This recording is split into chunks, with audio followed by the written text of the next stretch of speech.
Mari sidang jemaat kita proklamasikan nama Yahweh bagi seluruh bangsa. Shema Yisrael Yahweh Eloheinu Yahweh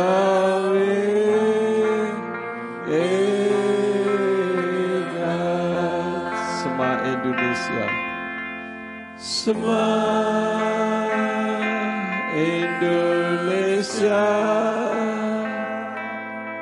Yahweh Eloheinu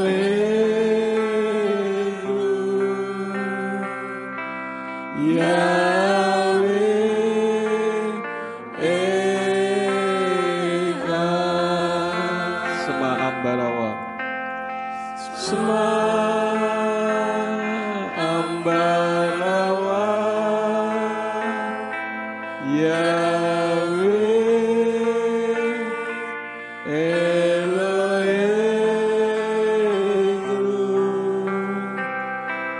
Yahweh Eka.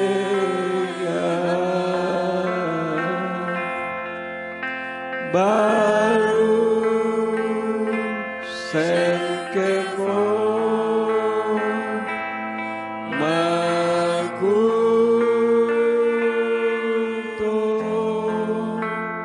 Leola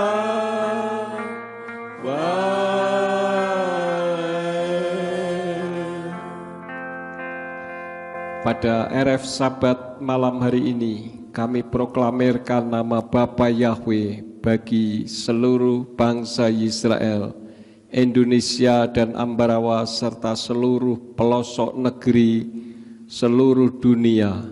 Karena hanya satu-satunya Elohim yang benar, yaitu Yahweh pencipta alam semesta.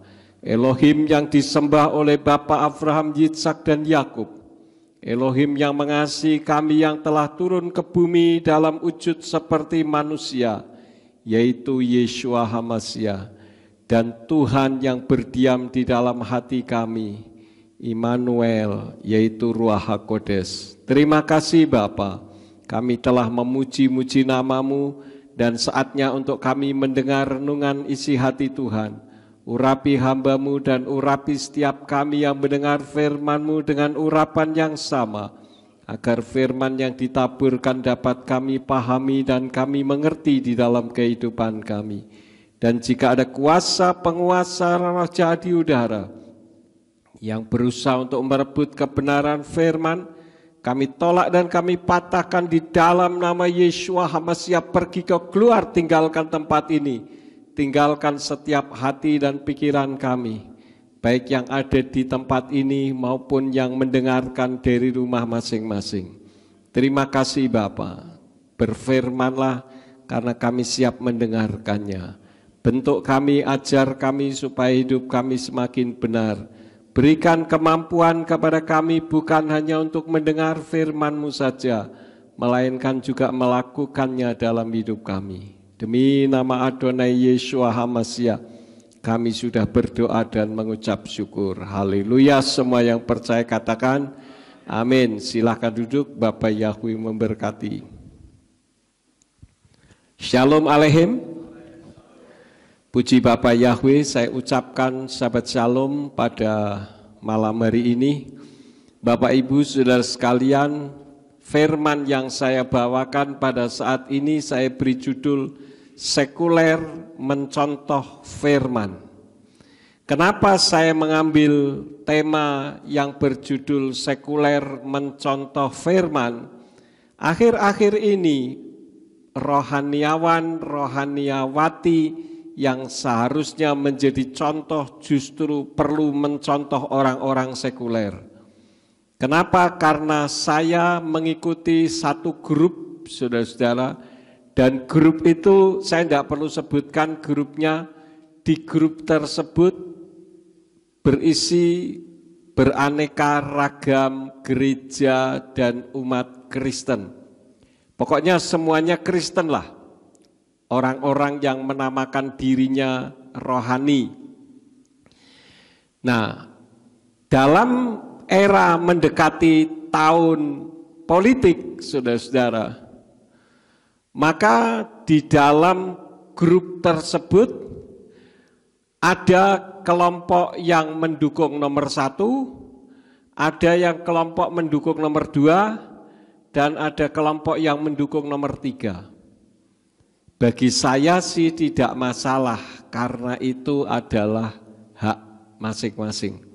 Tetapi yang jadi permasalahannya, mendukungnya sampai menggebu-gebu luar biasa, sehingga ucapannya sampai ucapan kotor, sumpah serapah, membuli, dan sebagainya, mengumpat, ya, sampai-sampai ada seseorang yang seharusnya kemarin ikut bersama dengan saya, tidak jadi ikut, karena terjadi pertikaian dengan sesamanya yang ada di Jakarta.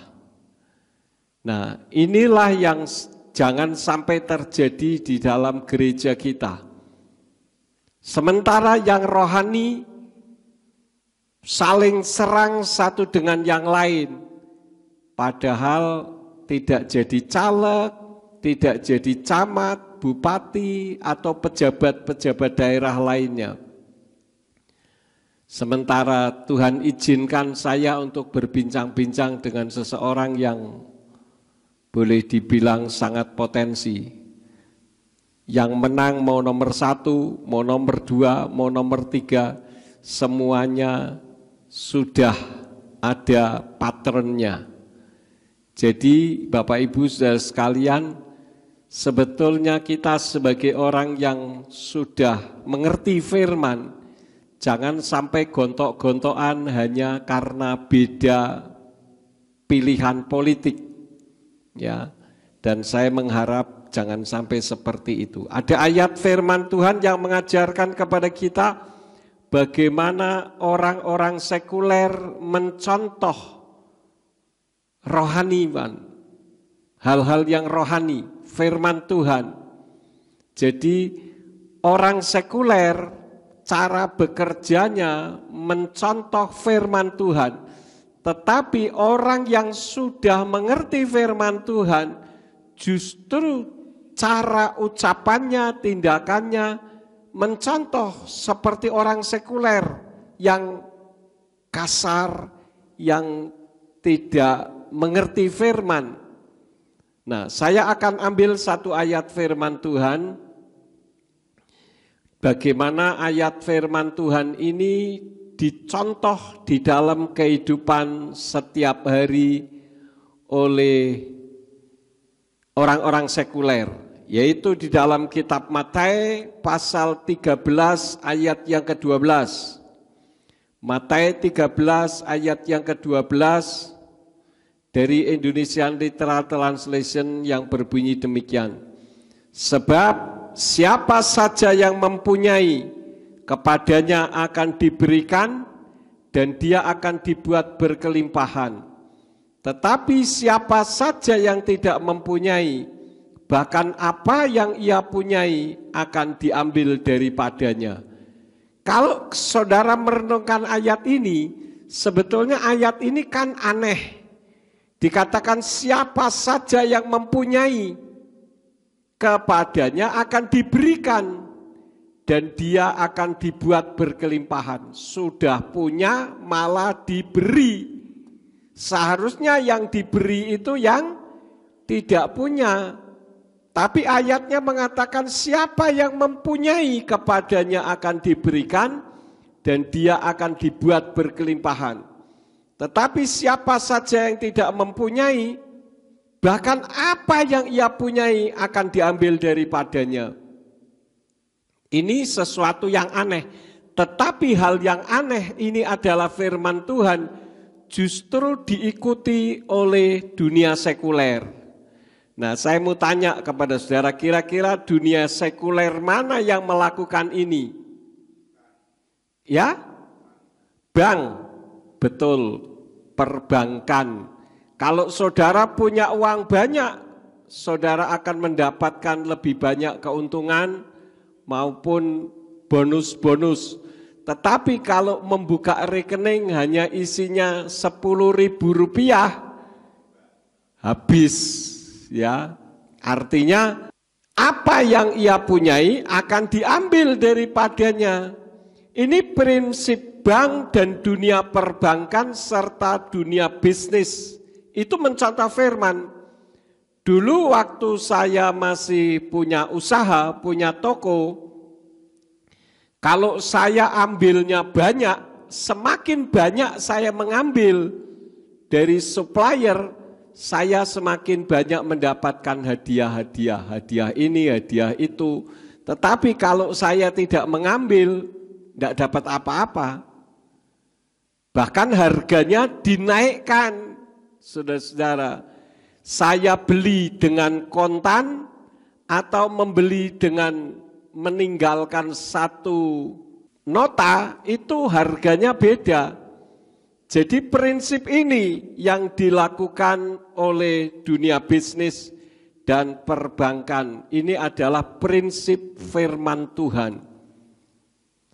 Oleh karena itulah maka di pendahuluan tadi saya katakan, kenapa orang-orang yang sudah mengenal katanya mengenal juru selamat, hanya gara-gara beda pilihan, mengumpat, membuli, mengancam, sementara yang dalam dunia sekuler santai-santai saja, siapa yang mau jadi go ahead silahkan saja, toh saya membela mati-matian juga kalau siapapun yang jadi, saya tetap seperti ini.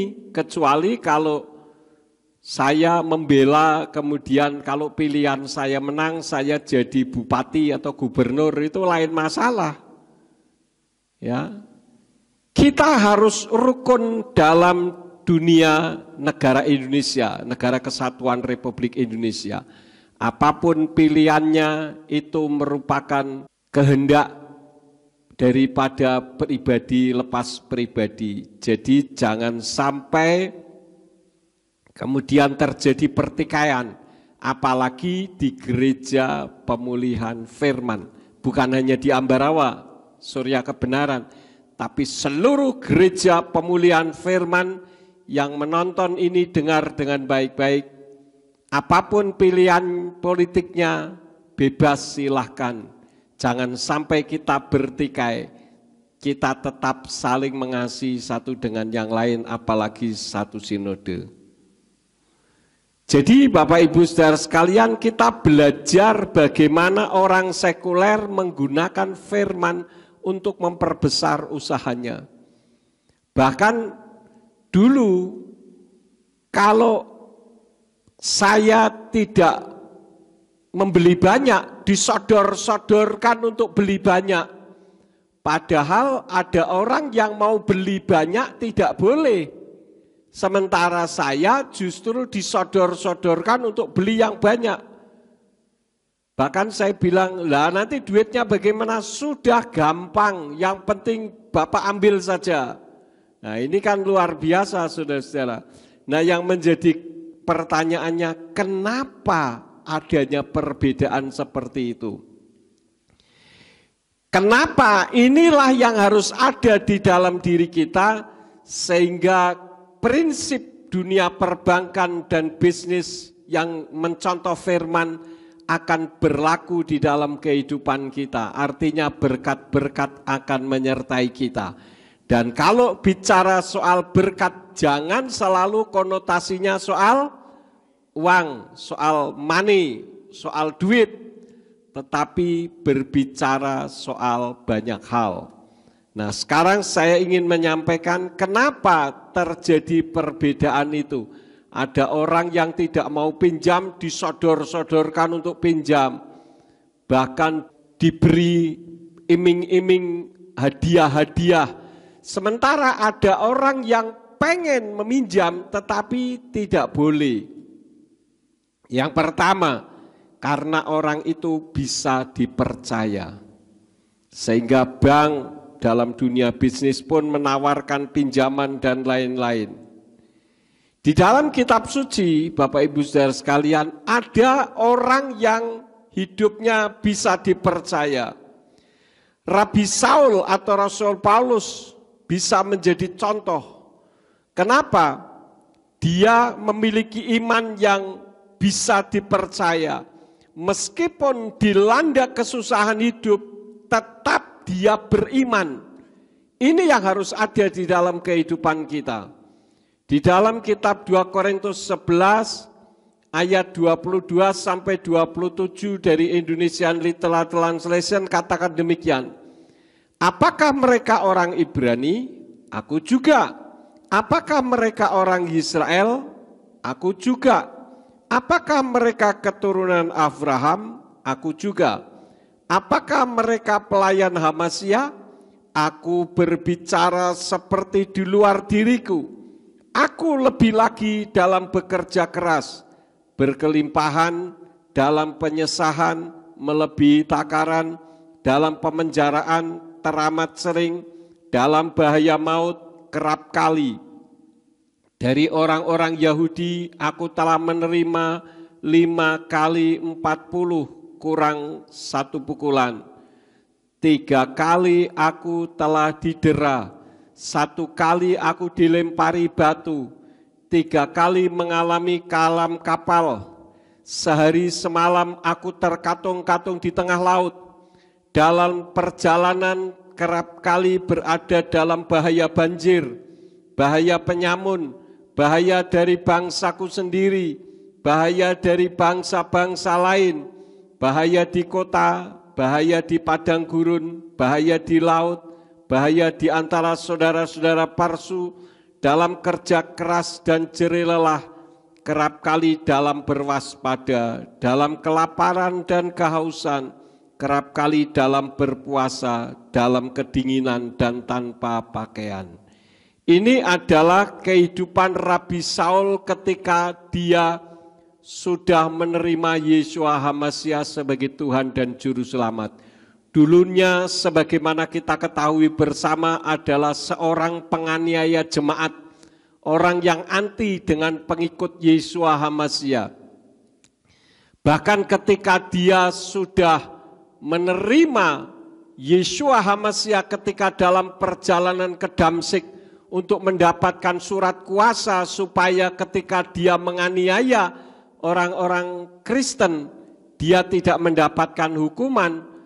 Ketika dia bertobat karena matanya buta melihat sebuah penglihatan supranatural, maka dia bergabung dengan murid-murid yang lain. Apa yang terjadi? Murid-murid tidak percaya kalau Rabi Saul itu bertobat. Karena dipikir secara akal manusia, tidak mungkin, saudara-saudara. Bagaimana orang yang dulunya penentang keras tiba-tiba berubah? Maka murid-murid pada saat itu justru ketika Rabi Saul bergabung dengan mereka, mereka ketakutan, dicurigai karena tidak bisa dipercaya. Tetapi Rabi Saul dengan apa yang ditulisnya sendiri di dalam 2 Korintus 11 ayat 22 sampai 27 tadi menunjukkan bahwa dia bisa dipercaya. Nah, kalau Rabi Saul bisa menjadi teladan bagi kita, bagaimana dengan kehidupan kita? Apakah iman kita bisa dipercaya? Apakah kita juga memiliki statement yang sama seperti Rabi Saul? Bahkan statementnya ditulisnya di dalam kitab Filipi pasal 1 ayat yang ke-21 dikatakan, sebab bagiku hidup itu Hamasya dan mati keuntungan. Jadi ketika dia menerima Yeshua HaMashiach sebagai Tuhan dan Juru Selamat, maka pola pikirnya, hatinya semua berubah. Sehingga statementnya bagiku hidup itu Hamasya. Artinya kehidupannya hanya untuk menyenangkan Elohimnya yang telah menyelamatkannya dari hukuman kekal. Bagaimana dengan saudara? Sehingga hidupnya tidak cengeng, tidak baperan, dan memiliki daya juang yang tinggi. Bagaimana daya juang yang tinggi itu? Dia tulisnya sendiri di dalam 2 Korintus 11 ayat yang ke-33, ketika dia berada dalam bahaya, kemudian dia diturunkan dengan sebuah keranjang, artinya dia memiliki daya juang untuk bisa tetap hidup, walaupun dia punya keinginan mati adalah keuntungan, tetapi dia merasa saya perlu hidup dulu untuk saya bisa memberitakan Injil. Berita Injil itu adalah kabar baik. Nah, di dalam 2 Korintus 11 ayat yang ke-33 dikatakan dari Indonesian Literal Translation berbunyi demikian. Dan aku diturunkan dengan sebuah keranjang melalui sebuah jendela pada temboknya, dan aku meluputkan diri dari tangannya. Ini ketika dia memberitakan Injil kemudian dikepung supaya dia harus dibunuh. Tetapi dia berusaha untuk menyelamatkan diri. Kenapa? Karena dia merasa waktunya belum sampai dan belum tuntas untuk memberitakan kebenaran. Jadi apa yang dialami oleh Rabi Saul ini bukan berarti dia takut mati, sama sekali tidak. Di dalam kitab Filipi tadi kan dikatakan bagiku hidup adalah hamasia dan mati keuntungan. Tetapi dia menyelamatkan diri supaya dia lebih banyak memberitakan Injil untuk memenangkan jiwa-jiwa bagi kemuliaan Yeshua HaMashiach. Dan orang yang bisa dipercaya adalah orang yang tidak mudah patah arang.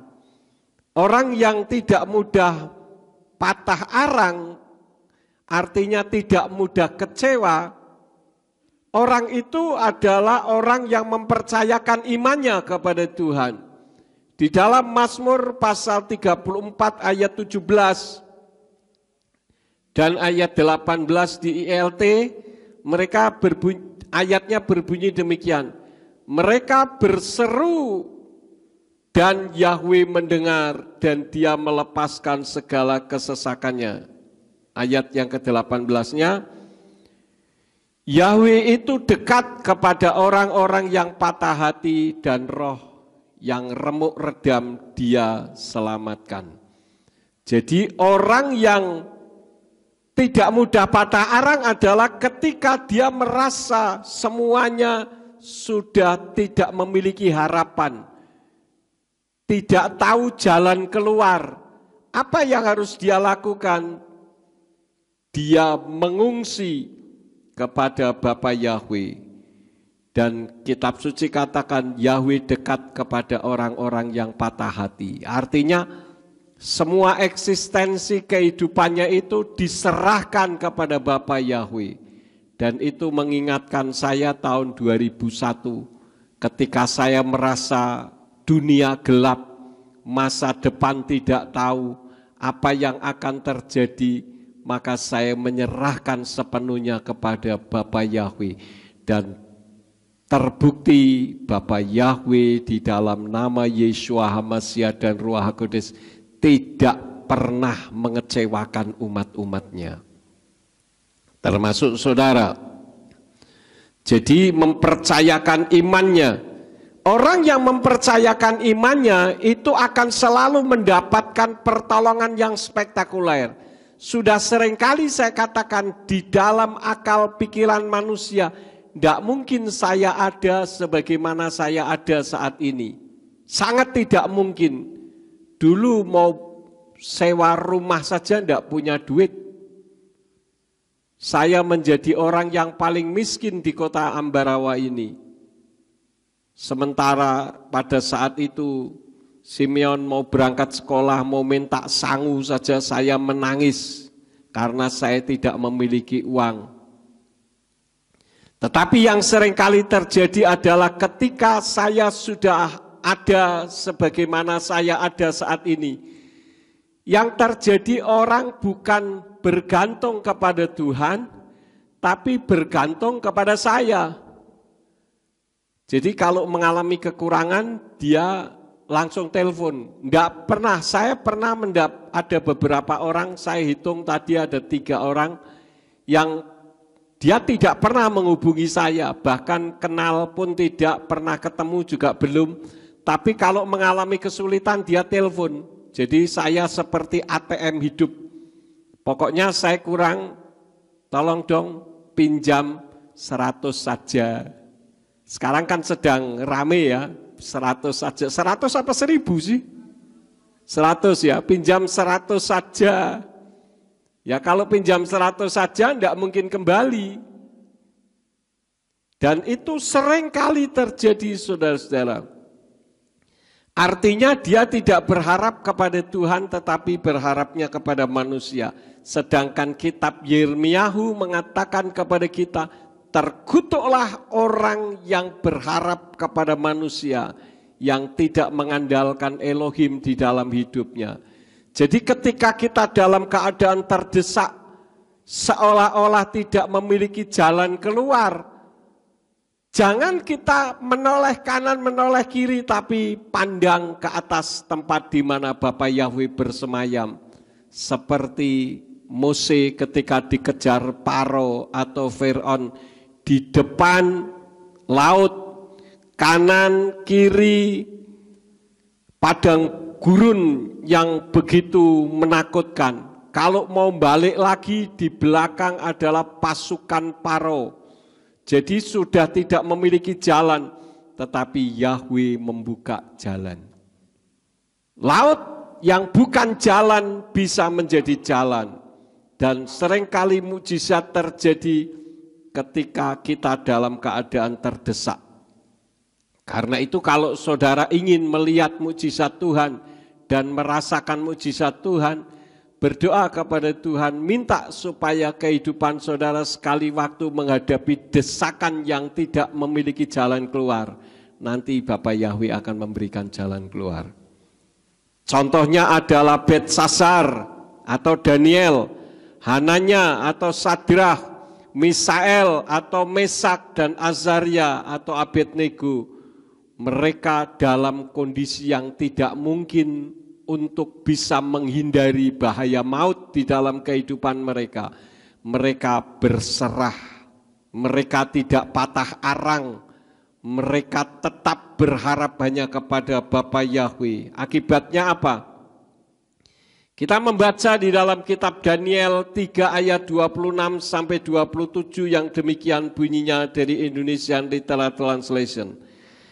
Lalu Nebukadnezar mendekati pintu perapian yang bernyala-nyala itu. Ia berseru dan berkata, Sadrah, Mesak, dan Abednego, hamba-hamba Elohim yang maha tinggi, keluarlah dan kemarilah. Lalu Sadrah, Mesak, dan Abednego keluar dari tengah-tengah api itu. Dan para wakil raja, para penguasa, para gubernur, dan para pejabat kerajaan berkumpul bersama. Dan mereka melihat bahwa tubuh orang-orang ini tidak mempan oleh api, dan rambut di kepala mereka tidak hangus, atau kasut mereka tidak berubah. Bahkan bau terbakar pun tidak melekat pada mereka. Ini luar biasa sekali saudara-saudara ya. Kalau difilmkan ini spektakuler. Dan kalau dipikir secara akal manusia masuk akal atau tidak? Tidak masuk akal, bahkan melampaui akal. Nah inilah orang-orang yang hidupnya berserah penuh kepada Yahweh Elohim. Ucapannya juga bisa dipercaya. Saya sudah mengamati, saudara-saudara, orang yang suka sumpah, suka mengucapkan kata-kata sumpah, itu biasanya ucapannya tidak bisa dipercaya. Kenapa? Karena kitab suci sudah mengajarkan kepada kita di dalam kitab Matius 5 ayat 33 sampai 36 yang demikian bunyinya. Lagi, kamu sudah mendengar bahwa kepada mereka pada zaman dahulu telah dikatakan, janganlah bersumpah palsu, tetapi penuhilah sumpahmu itu di hadapan Yahwe.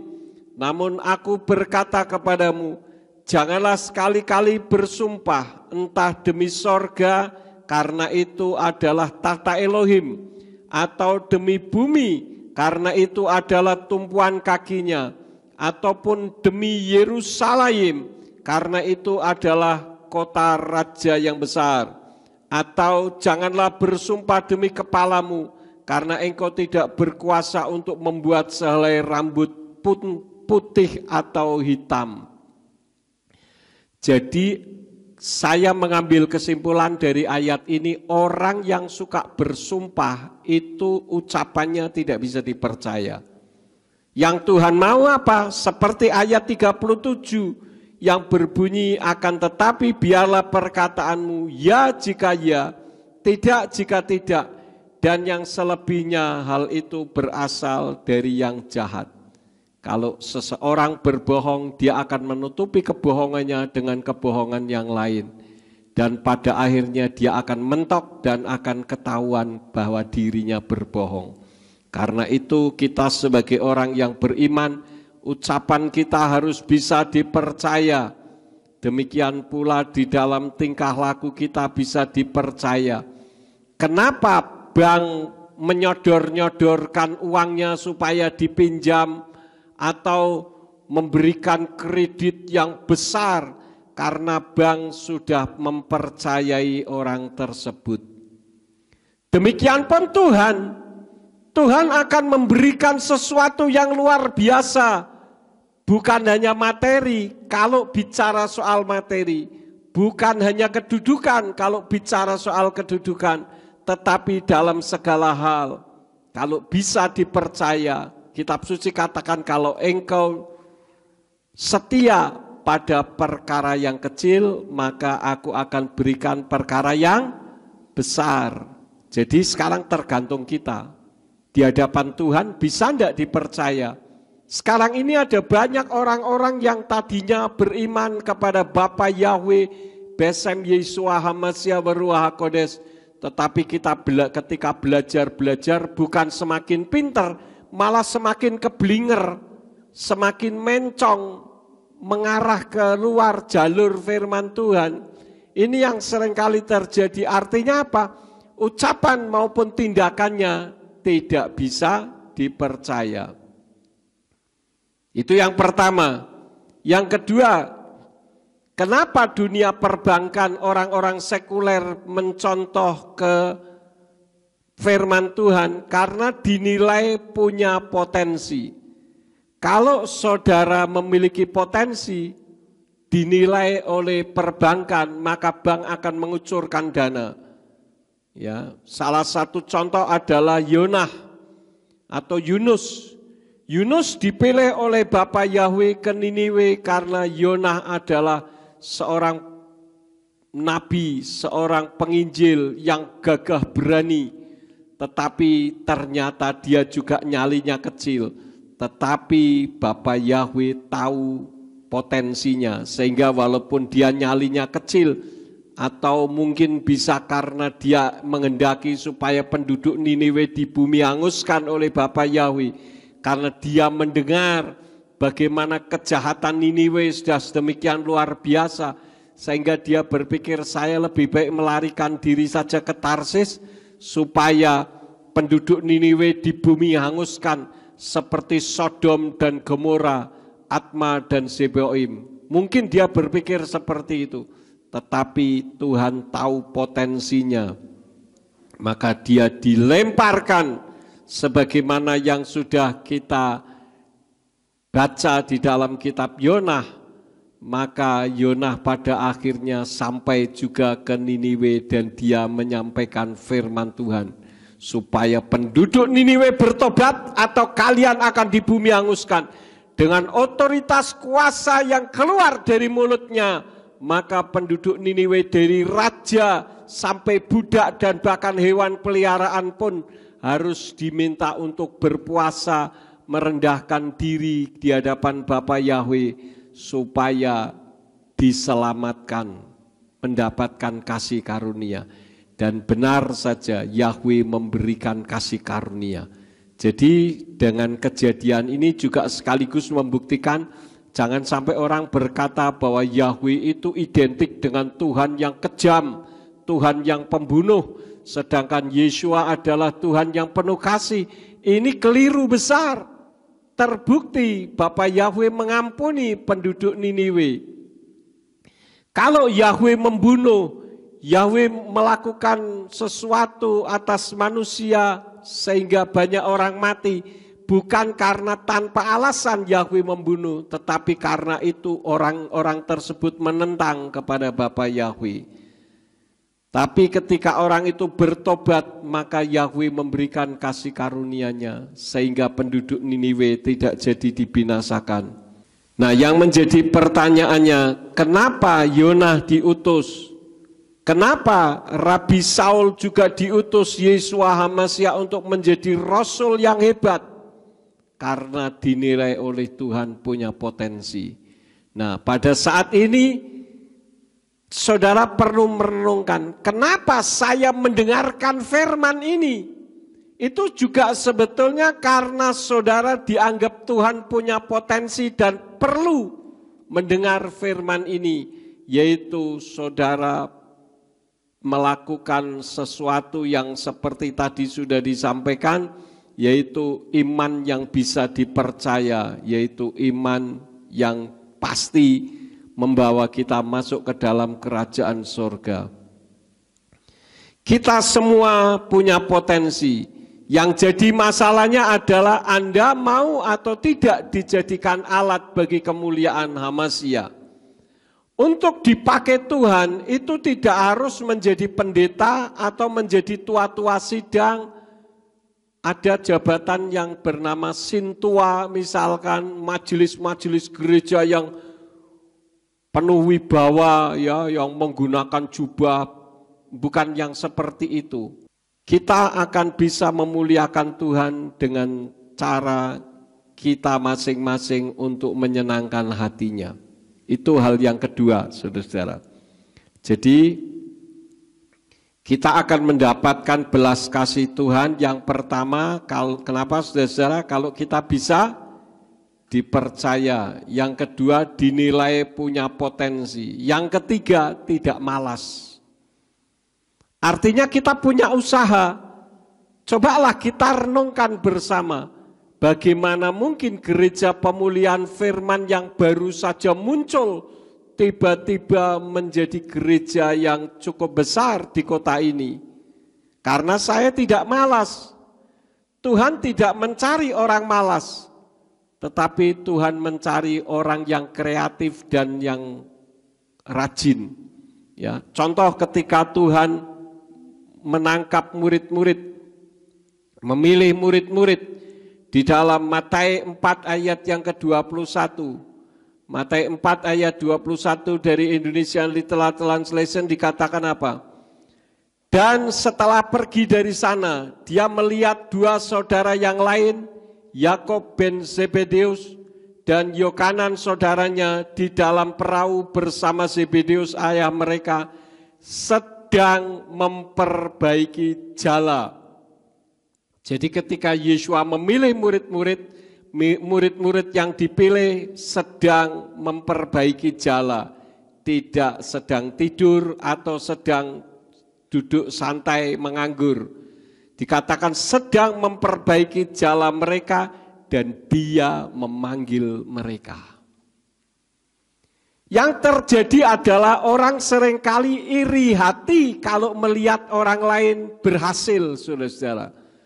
Itu sesuatu yang keliru. Kalau kita melihat ada orang berhasil, yang harus kita amati adalah bagaimana orang itu bisa berhasil. Kenapa dia bisa sukses seperti itu? Nah, itu yang harus kita contoh. Tentu saja kalau orang itu melewati penderitaan demi penderitaan, ya kita harus siap. Jangan kita maunya hidup enak di zona nyamannya saja. Tadi sudah dikatakan bagaimana Rabi Saul hidupnya sejak menerima Yeshua HaMashiach sebagai Tuhan dan Juru Selamat. Hidupnya penuh dengan masalah, bahaya maut selalu mengancam, dan bahkan dia sering didera, dibuli dan sebagainya. Tetapi dalam situasi seperti itu imannya tidak pernah luntur dan kesetiaannya kepada Yeshua HaMashiach tidak pernah pudar. Nah, itu yang harus menjadi contoh dalam kehidupan kita. Oleh karena itulah maka Rabi Saul pernah menulis surat kepada sidang jemaat di Tesalonika dalam kitab 2 Tesalonika 3 ayat yang ke-10 dari Indonesian Literal Translation yang berbunyi, sebab bahkan ketika kami berada bersama kamu, kami telah memerintahkan hal ini kepadamu bahwa jika seseorang tidak mau bekerja, janganlah dia makan. Artinya orang malas itu tidak diberkati. Jadi jangan saudara berpikir kenapa hidup saya kok seperti ini terus-menerus. Coba dipikir dengan hati yang damai. Ya, apa yang harus saya lakukan? Saya sering memberi nasihat kepada seseorang di mana orang ini merasa dirinya pintar di dalam bidang dunia jual beli saham begitu. Tapi saya menilai tidak demikian karena saya punya teman ahli-ahli trading di Amerika. Dulu suka main trading, pekerjaannya duduk di depan televisi untuk trading, saudara-saudara. Tapi ketika memasuki tahun 2000, semua mereka berhenti total. Kenapa? Karena mereka tahu firman Tuhan katakan bahwa sejak tahun 2000 dunia perekonomian itu tidak menentu, fluktuasinya tidak bisa ditentukan dengan jelas. Karena firman Tuhan sudah mengatakan demikian. Padahal mereka semua orang-orang Indonesia yang ada di Amerika, mereka sampai punya rumah, beli rumah besar dan sebagainya dari hasil trading. Tapi ketika memasuki tahun 2000, saya tanya kenapa berhenti? Katanya ya dunia trading lebih-lebih lagi, sangat sulit untuk diprediksi. Dan ternyata untuk menjadi orang pintar trading itu ada sekolahnya. Dan sekolahnya mahal, ratusan juta saudara-saudara. Nah saya bilang dengan teman saya ini, sudahlah enggak usah main trading. Tapi masih juga main trading, akibatnya apa? Punya rumah-rumahnya hilang. Punya apartemen, apartemennya hilang. Punya mobil, mobilnya hilang. Habis karena trading, saudara-saudara. Oleh karena itulah maka kita harus bekerja sesuai dengan bidang kita. Dan jangan malas, karena Tuhan tidak suka dengan orang yang malas. Kenapa kita harus melakukan kebenaran firman ini? Karena kitab suci mengajarkan kepada kita di dalam 2 Korintus 3 ayat yang kedua yang mengatakan demikian.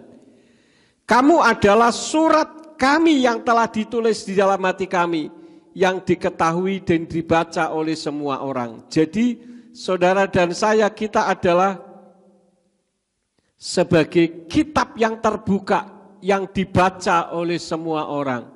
Coba kalau kehidupan kita mudah jatuh bangun, mudah putus asa, pasti yang dipertanyakan agamanya apa sih? Kepercayaannya apa sih?